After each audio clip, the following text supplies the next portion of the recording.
Hi, today in front of me Lenovo IdeaPad, and I'll show you how to install iPhone keyboard on this device.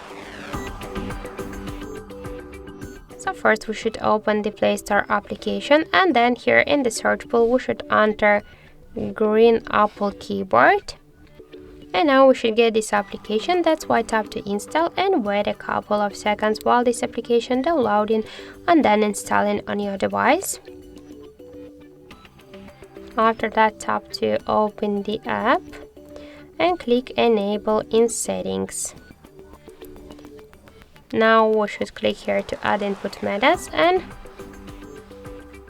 tap to green Apple keyboard.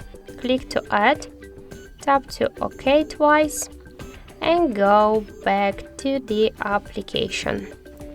Now we should tap to switch input methods and switch our keyboard to the green Apple keyboard. Now the process is finished, so let's use the search